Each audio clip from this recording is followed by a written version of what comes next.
last week when I was in Morrison's doing the supermarket shop, I was in the toiletry aisles and I noticed the bars of soap. And all of a sudden I was transported back 30 years, maybe longer, to a time when I was a small child at a friend's house. I went to his bathroom and I washed my hands with the soap. The soap, given its nature, was slippy. It slipped out of my hands.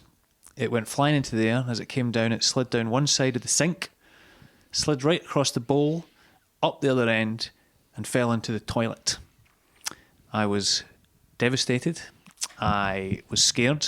I didn't know what to do. But what I did do was retrieve the soap, and I put it back in the dish, and I mentioned it to nobody. And every so often, I'll think of that and feel such shame and horror at myself, and I just can't let it go. But that's what this podcast is all about. Stop Watering Dead Flowers is a show where we take these horrible little moments from your life that take up real estate in your brain, and they really don't deserve it, and we try and let them go.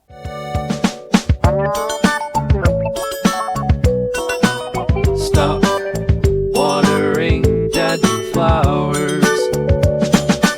And welcome to this week's guest. I'm pleased and delighted to say it's the wonderful Marc Jennings. Oh, thank you for having me, Chris. What a start. That was like a bloody fireside chat or something. It's like Franklin D. Roosevelt here. There's so many of these random memories. You know, I've been asking people what you're like generally before we even delve in with these moments in your life that we all have that you just can't stop thinking about. Are you quite bad for it, or are you quite good at moving on? I think I'm alright, because I think obviously the one for comics is gigs, and I think I'm quite good to sort of like, if something mad or bad happens in a gig, to just shrug it off and just forget about it. Compartmentalise it, be like, that's just happened. Because, you know, people sometimes go, what's the worst thing that ever happened to you on stage? And I sort of go, well, I think sort of the only way to survive as a stand-up sometimes is to take the rough with the smooth and have it be water off a duck's back a wee bit. Right. Because otherwise, if you let these things consume you, it's, you know, you're not going to be able to carry on. And then also you do need to just go into it's like footballers will say, oh, I need to look at the next game and all that kind of stuff. God. So I think I'm okay with it, but there's definitely, like everybody else, I do have just obviously these moments, and some of it's, you know what I mean, it's like wee trivial things for your childhood and all the rest of it. It's crazy, isn't it? So annoying. They just pop up and they say, hello, remember you did this thing? Exactly. But I do try and kind of I try and keep I think I'm a generally positive person, and I know that, like, you know, the more you focus on something, the more it can kind of come into your life in a way. So I try and keep positive thoughts as much as I can and try and not dwell too much on the negative, but that's obviously easier said than done. Perhaps all these positive thoughts and positive outlook is one of the reasons why, as a way of introduction, you have become one of the country's finest stand-up comedians. That's very nice to say. It's very fair to say. And not only that, but one of the you're the co-host and creator, I would imagine, of, I don't think it's unfair to say now, the biggest comedy podcast in the country, the Some Laugh Pod. Well, I would maybe say, if you look at Here Comes the Guillotine's you know, live shows, that would probably be arguable, but the People's Champs. Yeah, as an independent one. Yeah, sure, let's go for that. Brilliant. And I think, as you say, it is funny for these types of moments that we're going to discuss on podcasts, whilst not exclusively just talking to stand-ups as guests on this show, it does lend itself to comedians, because we often talk about the things that are quite haunting to us.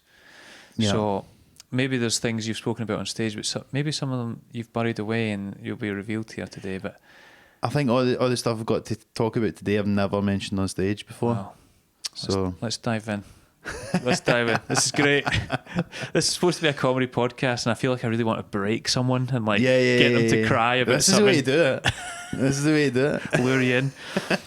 Let's go back then to your childhood. Yeah. And what was the one that jumped out to you that's just been difficult to shake? Do you know, do you know what? There's actually two moments that are very similar. One I've just remembered there, right? But this is so stupid. Yes. But like a couple of times when I was either accused of saying something bad or was led to say something bad that I didn't know what it meant. Right. Right. Yeah. which I think happens a lot when you're a kid. Yeah. And the first one that I've just remembered was primary 2.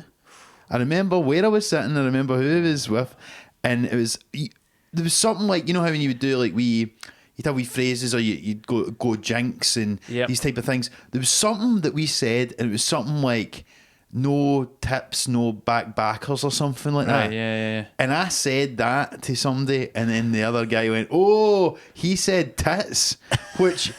Again, at the time, I'm fucking 6. I don't even think I know what that is either. But I knew it was a bad word, you know what I meant to say. And then I think he told the teacher, and I got into trouble for it. Oh no. And that has lived in my memory, and it just came back there. But there was that, and then but the one that I'd actually remembered to talk about was we were at my auntie's house. It was some family party. Yeah. And I had a cousin. He's like a year older than me. Oh, don't like where this is going. And he was saying something like, I didn't remember who it was about. He was like, I want to have sex with this person. Right. And then I'm like, oh, he said he wants to have sex with this person, to the whole aunties and uncles and everybody there. And everybody's like, oh, shocked. Like, I don't know what that means. So, and then I'm like, oh, what have I done? You told me to say it, kind of thing, you know what I mean? And like, I still to this day sort of cringe about both of those moments, I would say. That is, do you know what's awful as well is hearing other people's stories. It just trigger other memories. Yeah. And I don't even think it wasn't tits, but I think it was boobs. Yeah. That someone in my class said in primary school. They said boobs, and the teacher made them stand up, and they said, "Do you even know what that word means?" And the guy was like, "Yeah," and they're like, "Well, what are they?" And like made him try and describe what boobs were, and like no one in the class has boobs at that stage, like other than the teacher. So I think he literally had to say something like, "There's like, mum has them on her chest," and it's like ruining this guy's life. Like, that's terrible. If he was on the podcast, he'd be probably like, be. This must haunt him. Yeah. But the fact that he was like, "Well, what are they?" Like, explain that. That's so humiliating. Do you remember kind of repercussions from both in the aftermath? I think like I got told off by the teacher about the no tits thing. Yeah. But I was like, obviously I've not said tits because that's the thing we say, and it's no tits and like whatever. And he went, oh, that's what he said. That is what he said. This is fucking regression therapy here. Oh. That was that. And someone was getting in trouble. Oh, that's what people do. Oh. That's it. And then. Yeah, but listen, that was my first experience of cancel culture and how you can't say it anymore. Did people? Was that quite a hard one? Like your mates for the next few days, kind of weeks, reminding you, or is it just one that happened but now it's just stuck? I'm sure I was the only person that even remembered it by the end of the day. Wow, and there's a lot going on at that age. There's a lot going on at that age, man. I'm like dealing with my pencil topper and this kind of stuff. Do you know what I mean? I had the mask pencil topper. And but yeah, that one was I got into trouble, and I just remember that feeling of righteous indignation, but I was probably at that time I was more just like upset, indignation, trying to explain it, but I trying to explain myself and whatever. And the other one I just remember like it was more a feeling of shame and embarrassment with the family, because I've said this. And then I don't know what I've said, and then everybody's embarrassed. And then as I was getting older and started to like know about stuff, and I would think back to that and go, "Oh my god, that's so cringe," like all my aunties and all that. Heard it. You wonder if they remember it. And then they probably thought that I did know what it meant. Yeah. Do you know what I mean? That's what makes it worse. But he was the one that thingied me into it, and so, and in retrospect now, you're going. Obviously, all the adults were just like, "Oh, that wee guy said that thing." Maybe they found it funny. It was nothing. But my mum and Matty like they had to like, "Oh no, don't say that," kind of thing. But it's also such a classic kind of early example of someone being like, "Oh, he made me do it." Yeah, like not my fault. He did, and to be fair, they would have fucking known that. They would have known. News. He was a bad boy, wasn't he? The older cousin. Yeah, but it's still absolutely rent free in the head for sure. I mean, this has nothing to do with anything now, but. In terms of podcasts, but talking about, it's funny how the wee phrases people said back in the day at high school and primary school, and when you were saying about people being like, but for some reason, just one came into my head. I don't know if this was like all over Scotland or not, but like if they thought someone was telling a lie, people would go itchy beardy. Did you ever hear that? I don't know, not that I recall, but Itchy beardy. it sounds familiar. As if like, I don't believe that. Itchy beard, as if you're stroking your imaginary beard of your chin in a kind of disbelieving fashion, like, okay. Yeah. But I don't, for some reason people would say itchy beardy. Yeah. Another big one, maybe this was more universal, was sling. Oh. And you would have to like flick your ear forward to be like... Is that not sling your hook? Is that not where that comes from? Maybe it comes from that then. Aye. But people would be like, sling a ding ding and all this as well. People loved a wee rhyme, but... Well, I think that's it, because, like, so sling your... I imagine that derives from sling your hook. Yeah. But then these things just take... It's like the, sort of, the whispers thing. It takes on its life as it goes. It becomes sling, and then sling a ding ding, and then something else after that. If anyone listens to this show, I'd be surprised. But if anyone remembers flicking your ear forward and going sling a ding ding, please say something so I don't feel like I've lost my mind. It's funny you said that was universal, because I would actually assume the itchy beard thing would potentially be more universal than that. Itchy beardy. Aye. Oh, weird. Kids are weird. I know. You wonder where all this... Because I was always fascinated in school, right? Because there was always these kids that would bring these things to the table. Yeah. And you're like, what gave them the confidence to go in and just decide, this is the thing everybody's going to say? Who's the ringleader of... I wonder whether it was maybe just because people had older siblings and they copied them or whatever the fuck it was. But I just remember feeling like it was all coming at me. Yeah. And I didn't know, and I felt like, Don't even know what you're saying there was people that just seemed to be so more clued up on what was going on. That's a cruel one as well then, because I think a lot of people's memories are something that they've done that they're like, I wish I didn't do it. But, you've been egged on there. I have been egged on. You've been led astray. Or I've been wrongly accused. So that's a childhood one there. Yeah. Maybe that was the start of... We keep saying that the only good thing about embarrassing moments when you're younger is you don't have that self-awareness yet. No. So as you say, you're not even really sure why you're in trouble or what you've done that's been embarrassing. Yeah. Once you get older, it can have an effect, can't it? Something happens. So especially within your career, because it has ramifications of things and people you're speaking to, and you're like, who's going to hear about this thing that I've done? I know. So have you got maybe something from your career that's really stuck in your head? Well, I thought I would save this to last, actually, but I'll say it now. All right. If it comes up. But so last year, as we both were actually out in Germany for the Euros. Yes, yeah. Chris, you were pretty drunk that first night, I remember that. If you had any memories from there, I'm sure you would cringe at a few. No, it was very good. Obviously, I had a great time, right? But I got, so like that first weekend after the Germany-Scotland game, I get asked to go on Martin Compston and Gordon Smart's show on BBC Scotland, the sort of Scottish Badil and Skinner thing they were doing. Following it around and Yeah, and so I went on. I was excited, I think we'd bumped into them a couple of days before. I knew Gordon a wee bit, he'd interviewed me before. Oh, right. I'd met Compston briefly at the gate. I think we bumped into him at the game. And so I was this would be cool, man. So did the show, and it was cool. And then it went well enough, I think. And then we were backstage, and it was just the three of us sitting chatting away. And I'm like, and my sister. So I've obviously texted like home and told them what I'm doing and stuff. Yeah. And she's like, I can't believe you're sitting backstage with him. She loves Line of Duty and all this kind of stuff. I'm sort of laughing, but just chatting away about comedy and performing and everything, right? And then there's a sort of lull in the conversation. I'm like, she's texting me, and I'm sort of laughing, telling him, my sister's, she's a big fucking Line of Duty fan. And then that made me then say the next thing, which was, so I say to Martin Compston, because it just came into my head, my mum used to have this DVD and she loved you in An Angel's Share. And he just looked at me and went, I wasn't in that. And I was like, oh no. And him and Gordon Smart, to be fair, were like decked. They were like rolling about laughing. But I'm just like, oh no. And I'm like, trying to pull it back. I'm like, look, man, I've not even seen Line of Duty. I'm like, I know you for Soccer Aid. Do you know what I mean? I'm like, I don't even know, right?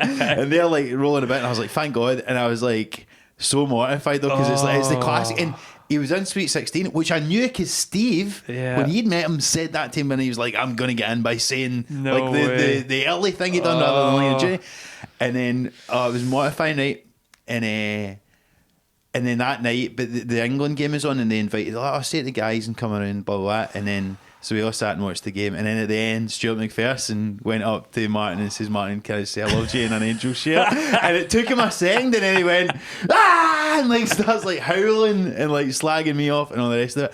And it was one of the ones where as soon as I started the sentence, like halfway through I started doubting myself, but I was like, I've kind of committed now, so I need to say it. And it was like instantly, oh my God. But in a way, I don't even regret it because it built a rapport.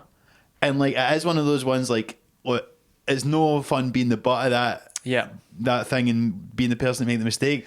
But that is an undeniably funny thing. And because he took it so well. Yeah, I mean, how many times has he heard someone coming up to him and saying, I really like Sweet 16?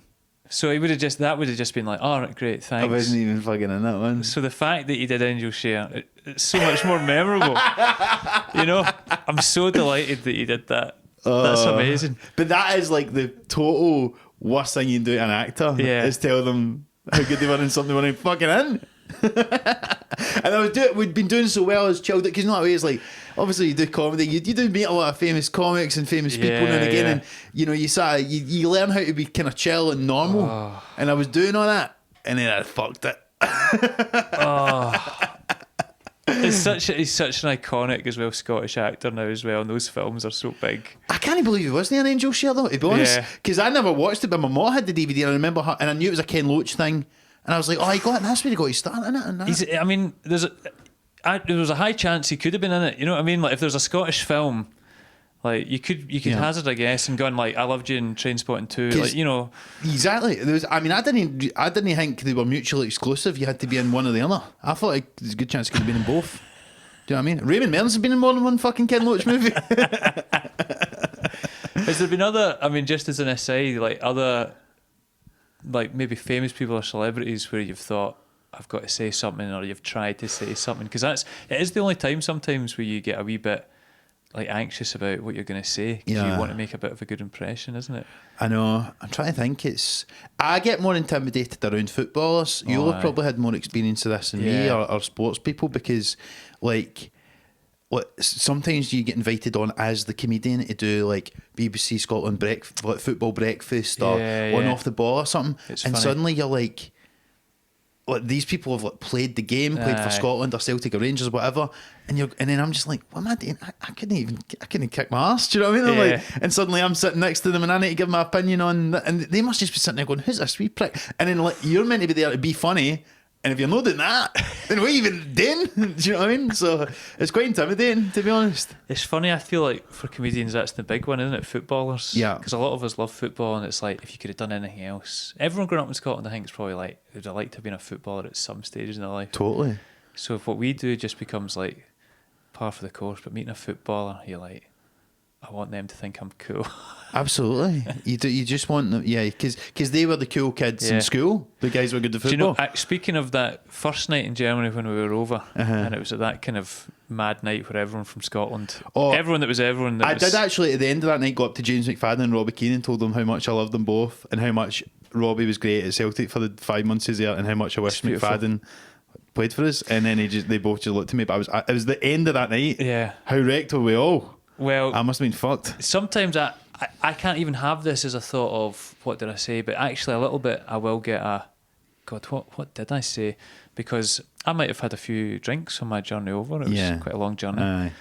And me and my brother turned up just after it was kind of starting, I think. But the table I was at, you know, it was kind of star-studded table. But you were next to Amy McDonald, and all. Amy McDonald and Ricky Foster. Mm-hmm. But the thing who did catch a couple of strays from McCoy. He's did. Like, we've got brilliant players here, and Ricky. But funnily enough, I just revisited this not too long ago on Ray's podcast. And I'd forgotten about this, but he said when you and your brother came in, you were quite drunk, but he said I went straight over to Ricky Foster, and he said he saw me like put my arm around his shoulder and started like talking into his ear, and he was like, "What did you say to him?" But I was sitting there going, I don't know what I said to Ricky Foster. I said, I hope it, but I think I said to him about, I'm sure it was about a goal he scored when he played for Aberdeen against Rangers. But thankfully Ray said, I just remember he was like beaming, he was like, whatever I was saying to him was something really complimentary and nice. It wasn't like, I can't believe you went to Rangers or something. So I'm like, that makes me feel a bit better, but I really don't know what I said to him. So sometimes I do wake up and think, God, what did I say? I wonder if he remembers. Maybe bump into him. Ricky, come on. Get him on the pod. That's one of his cringe memories. What do you regret? Leaving Aberdeen? But no, that's a good one, I think, as well, because you'll think about that a lot. because you see Martin Compston's everywhere as well, so Aye. you'll constantly be reminded about the fact that you said that. But as I say, in a way, I like feel like it maybe help. I mean, maybe he would disagree and go, "That was the moment I was like, this guy is a dafty." But I felt like it gave us a wee bit of it. It was a nice moment, and the fact that the two of them were there laughing at it. Yeah. And I'm like, oh no. If anything, that's the best possible outcome for this, for the things we're talking about in this podcast. It's a embarrassing memory that you'll relive, but you can instantly kind of go, oh, but there was a nice outcome. That's it, and that's the positive thinking. That's Chris. it. That's you know what I it. mean? You're not wet. You didn't water those dead flowers at all. You merely tossed them out Those and flowers are alive and well. planted a new one. Unlike the cast of An Angel Share, presumably. I'm guessing it's about a dead guy. I don't know. I've never seen it, clearly. All right. I feel like that was a nice one, but I feel like you've got another one in there. You've got another one in the locker. Where have you gone for this one? Is it relationship? Is it from a different moment in your life? Well, the other one I had in mind was, and this is like one of these ones that I don't even really know why this sticks in my craw so much or embarrasses me These so are the much. best ones. But it was a guy I went to school with. He was like the year below me or something. I wasn't really pals with him, but it was like, he was we had similar circles or whatever, right? And he was having like a birthday party in his house, in the house, right? And so we all went along, and I hadn't got him a card, or maybe I'd got my card last minute, but I hadn't put money in it or whatever, right? So instead of putting money in the card or whatever, or just I can remember handing this guy in his hand £5 coins. No. Oh god. And like just how as if like it was a fucking homeless guy or something. And I just like still to this day I'm just like, why did I do that? Because I think it was that way, like you feel that pressure going, I can't not give them something, but like that was maybe worse. I'm mortified even just hearing that. Like, because I'm picturing the handover. Not even like in a one or like one at a time. It was one at a time. It was one at a time. And I'm like, oh my god. It was. This guy's just standing with his hand out, just like, what's happening? He's like, what the fuck is this? But he didn't not take it. Oh, of course. But it's like, no. The card, had you written the card? You just forgot you didn't put money in it. I don't even remember if there was a card. Oh no. There's a good chance the card never existed, and I just Are literally you gave still this. friends with this person? Not since I was that day. never really friends with him. I see him now, and I sometimes see him in the gym, and every time I see him, I just remember that. Oh my I just god! think I can't. He probably doesn't remember it. Maybe he does. But the fact that you still see him, I would love it if you walked over to him at the gym one day and just went, "Here, mate, can I get a $5 back?" Find out his birthday again. The membership team at the gym. But it's That's it. That's the funniest thing about it, isn't it? It's not really that bad, but it's just such an unusual moment of a weird occurrence, and I'll take that to the grave. It's so weird. Yeah. I don't know what's weirder, the fact that you gave him the £5, but it's me picturing the handing them over one at a time. It's but again, but it came out of a panic of trying to do the right thing. Yeah. Of trying to go, oh God, I'm at this party. It's going to be rude to give them anything. So, and then you just do something that makes it 10 times worse. I tell you what, at least you had £5 coins on you, because what if you'd had like £3.75, like an odd amount of change? I mean, it's not that much worse, really, is it? It's insult to injury. Do you know what I mean? Also, as if I'm just going, and it was just like here you go, as if like I'm pure. Billy Big Boss there. I know. I just carry around pound coins. It's terrible, isn't it? Wait, how old were you? Did you say? He would have it might have been his like 17th birthday or something. Maybe even younger, maybe 16, right. something like that. And I was a year older than him, but it's just, it was. I'm mortified still thinking about it.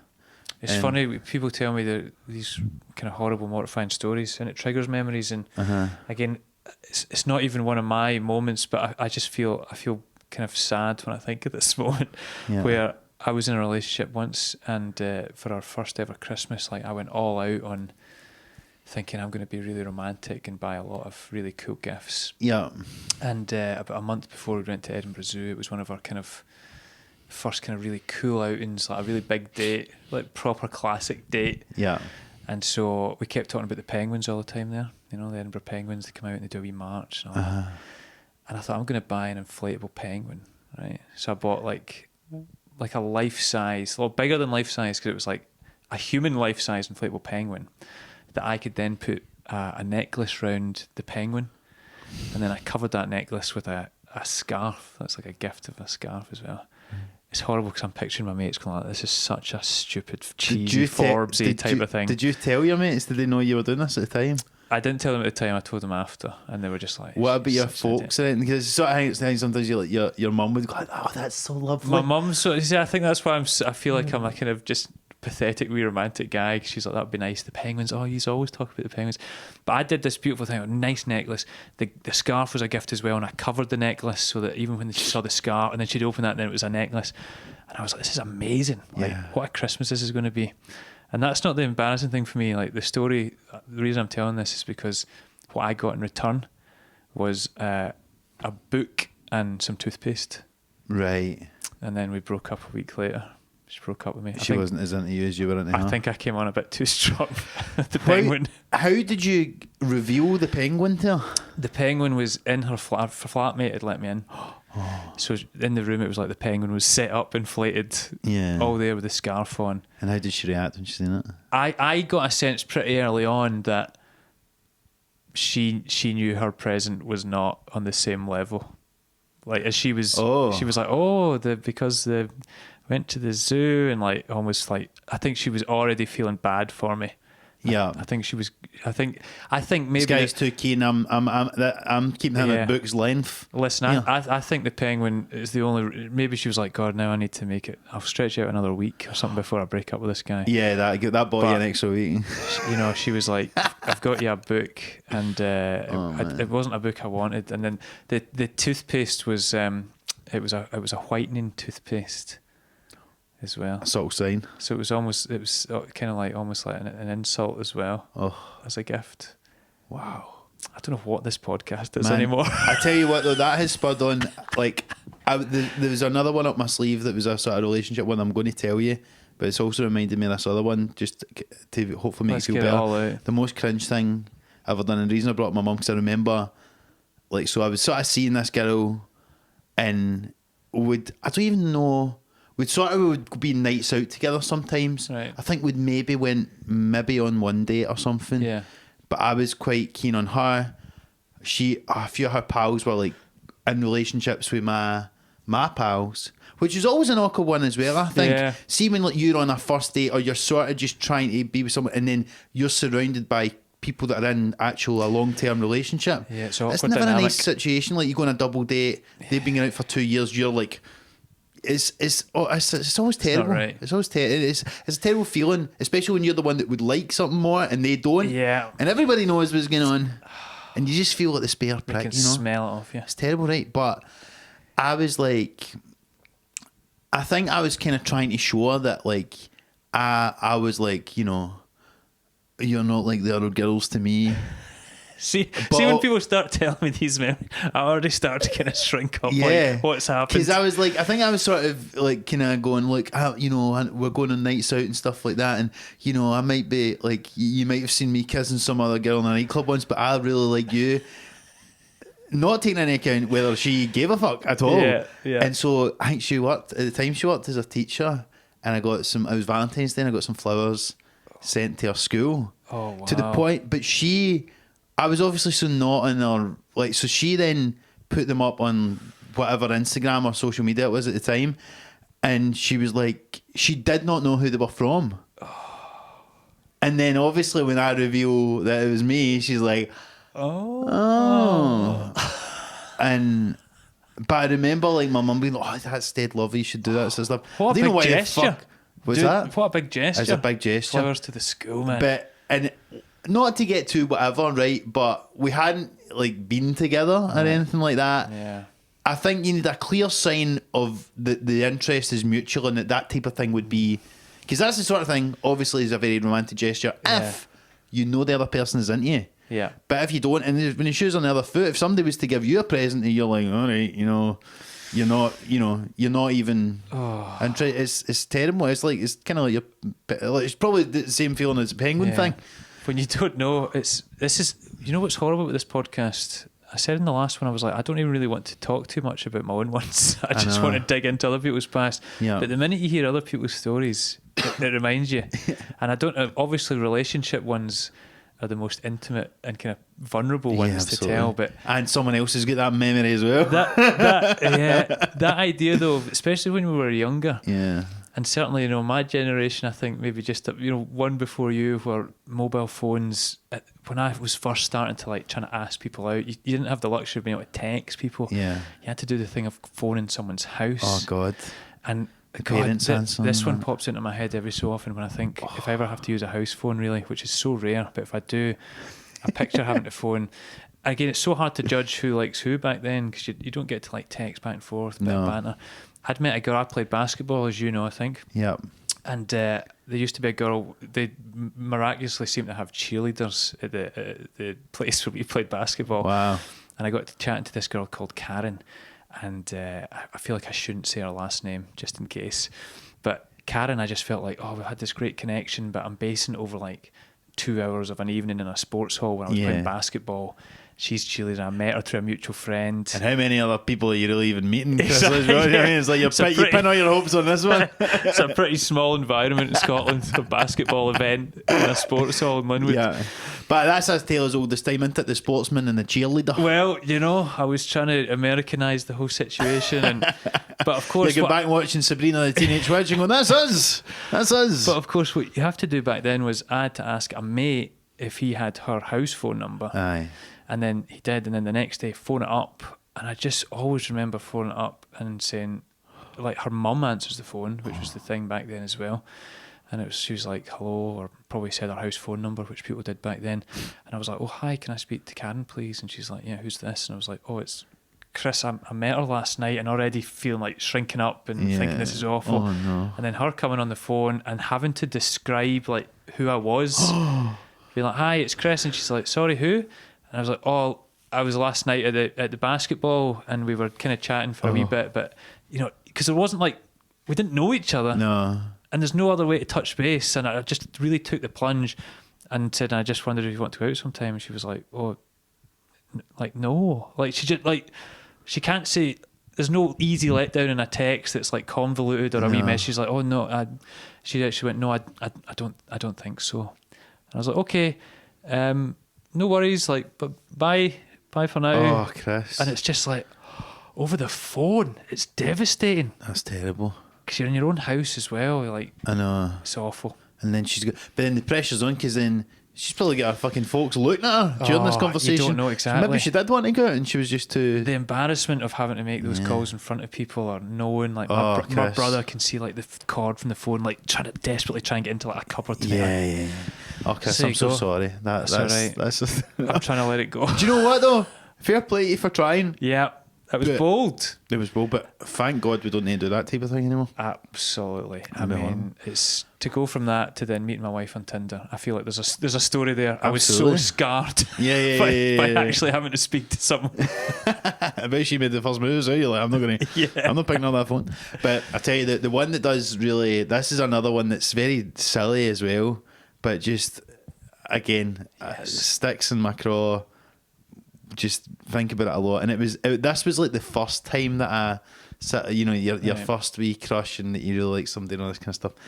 And then it was not dissimilar to the other one, but it was got to Valentine's Day again. Yeah.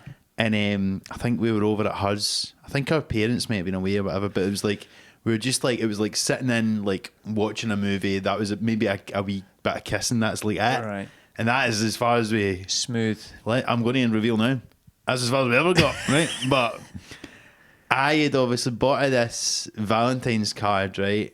And I guess it was just whatever. I didn't really remember the logic behind getting this. It must have been one that I seen. It was just had a silly wee thing. You're trying to get something that's not generic. And it was something the joke was something what do you say to a pirate on Valentine's Day? And then you open the card and it's nice arse. It's some of that, and it's like the picture of the pirate's arse. And I just remember that going down like a lead balloon. Oh no! It was just totally not what you wanted to hear I at tell all. you what, it feels like you would have a story like this for every Valentine's Day. I feel like you really tried something. Those every were the Valentine's. only two I ever done it, and I tell you, ever since I've never had a feeling in my life. That is what some people might argue, God. but because I was a hopeless romantic as a kid. know. But I think you need to get your fingers burned a wee bit in these environments, Yeah. so that you know. I think mainly for guys, particularly, I think so Yeah. that you understand, like the penguin thing that as well. In a way, it's like Too much. You need to understand that, like, yes, these romantic gestures are great, but there's a time and a place, and you need to make sure that the other person feels the same way about you as you do about them before you can start doing all this sort of stuff. Because if you come on too strong too soon, then that's when you're going to, Listen, for our younger listeners, pirates and penguins. Okay, big no-no. just keep them out. Just anything like that. Also, But great name for a band, that. Pirates and Penguins. Pirates and Penguins. Just But do you like know what I mean? forlorn love songs. But that's that big gesture, because it's like you're taking a big swing, aren't you? Yeah. A big swing. You're shooting your shot. But it's even you're shooting your shot, as you know, playing basketball. It's usually a long shot, these things. Do you know what I mean? It's a hell of a long shot. See the kind of From relationship the free stories. throw line, or whatever the fuck you call it. Look at that. You could have been a player with this terminology. Well, I've loved these examples. Would you say there's one of them in particular that you'd like to get rid of the most? So is that the thing I can get rid of one of them? Let's do that. Let's pick one that really Do you know what? sticks. The arse thing is the one that makes me cringe Yeah. the most, but I'm going to keep it because it taught me a valuable lesson. That's nice. The ones when I was a kid, you're a kid, and the other Valentine's Day as well, I think it caught me. So I'd love to get rid of that, the pennies, the pound coins That's for the birthday. It's the most cringy visually as well, and Yeah. it's It's the one I really wish I'd never done. because it portrays you as someone you're not, and you're like, you can't change it. You can't go back and change it. I know. Let's do it now. We'll symbolically again. We've got this dead flower. Oh. We're going to throw it in the bin. This is what we're doing. God, the thing is, this is not. Oh no, this is not actually dissimilar to the actual action that I'm trying to get rid of. When I'm pouring something into something else. There you go. Lovely. It's gone. The dead flowers of your mind. We have stopped watering it. I feel It's relieved. away. We're gonna made space for some more of your positivity as well. So, Let's hope so. Marc Jennings. If you don't consciously plant flowers, weeds will grow. Look at this. That's what they say. That's T-shirts are available at the.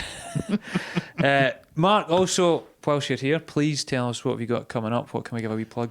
Doing Edinburgh Festival in August. I'm not quite sure when this comes out, but Should be in the summer. If you're listening to this right now and it's the summer, that's accurate. yeah, I think unfortunately Scottish summer's over by the looks of the weather today. But I'll be doing some previews for Fringe in Glasgow and stuff like that. I'm doing one the stand here in Glasgow, and I think it's the 14th of July with Chris MacArthur Boyd. If it's not out by then, come see me at Fringe. And check out my podcast called Some Laugh as well, which Brilliant. of course Chris has been one of our brilliant guests. Sometimes I think about what I said on that podcast. Marc Jennings, thank you very much and all the best. Thanks so much. Cheers. You've been listening to the Stop Watering Dead Flowers podcast with me, your host Chris Forbes, in association with the wonderful Stan Comedy Club. Sound mixing and recording by the wonderful Sean Stables. Big shout out, Sean. Woo! Edited by the ever awesome Chris Thorburn. Thank you very much to everyone who's listened. If you've enjoyed this episode, please like, subscribe, share with a friend, all the things that you're supposed to do with podcasts. Thank you. Stop watering dead flowers.